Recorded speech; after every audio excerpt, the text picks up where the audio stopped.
The largest tourism trade show in the Southern Hemisphere, Africa's Travel Indaba, happening at the Durban International Convention Centre.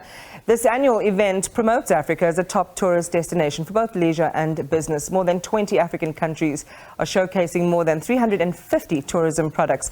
This Indaba also provides an opportunity for delegates attending to explore KwaZulu-Natal and its opportunities.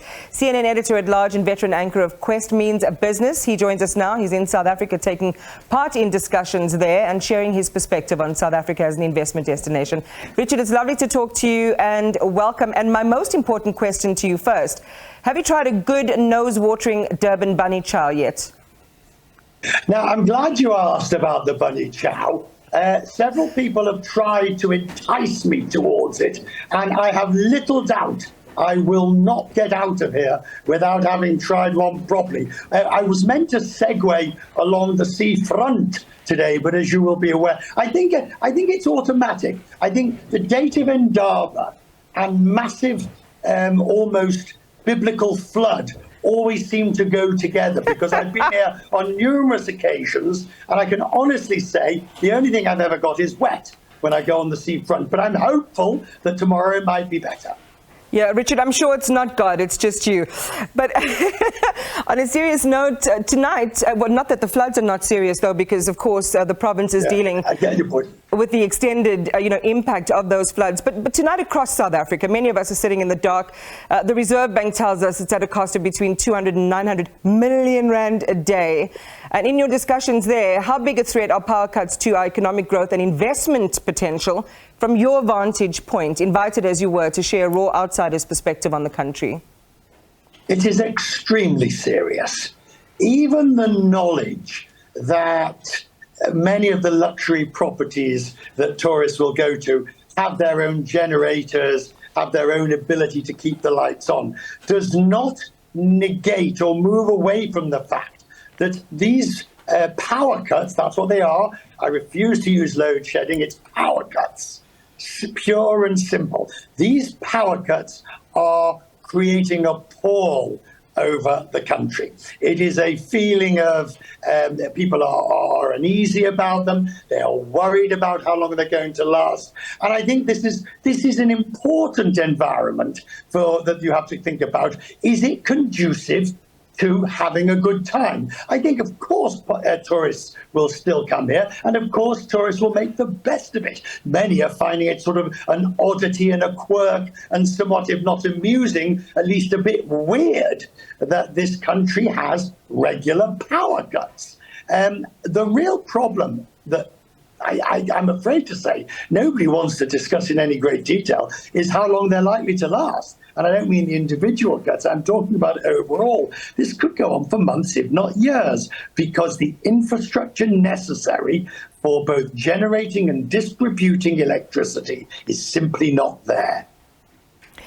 So, speaking bigger picture, I mean, you'll see a couple of reports that say, as, the African continent's most industrialized country, we're still a stable market for investors. We've got great frameworks, legal frameworks included. From an outsider's perspective, is that the big story? Is that the story eclipsing our problems in a way that despite the problems in underneath, there's still so much that's viable here, we must come spend money here and build legacy companies? Oh, look, it's the largest economy. It's got the most vibrant economy. It's got the best tourism opportunities and the best quality tourism product, or I can feel the other countries about to write to me. It is a superb investment environment, both in real estate, both in entertainment, both in tourism. So, look, do not get me wrong. It's all here. This country has the lot. And indeed, the investment opportunities here remain extremely robust and extremely strong. What you have to now put it into the context of is the global economy. And in that sense, you've got a slowdown in the north. You've got arguably potentially recession later this year in the United States. I think when you put it together, South Africa is still an extremely attractive prospect, but you can't keep throwing the spaghetti at the fan, to use a polite version of that phrase, before quite a lot of it starts to stick. And I wouldn't want to test the patience of international investors too much more, because money is fungible. And yes, you've got the best opportunity, and do not underestimate the importance of the robustness of the legal system, the integrity of the judges, the corporate and commercial courts that are available. These are very important in making this place such an attractive place to invest. Well, as the last few grains of sand dive through the hourglass, Richard, in other words, time's almost up. What is standing in our way? We've got everything. The architecture is there. You know, some of the impressions globally, some of the reports and the research say we're viable. What's standing in our way? You won't like this phrase. You won't like this at all. You're tripping over your own shoelaces. I mean, that's it in a nutshell.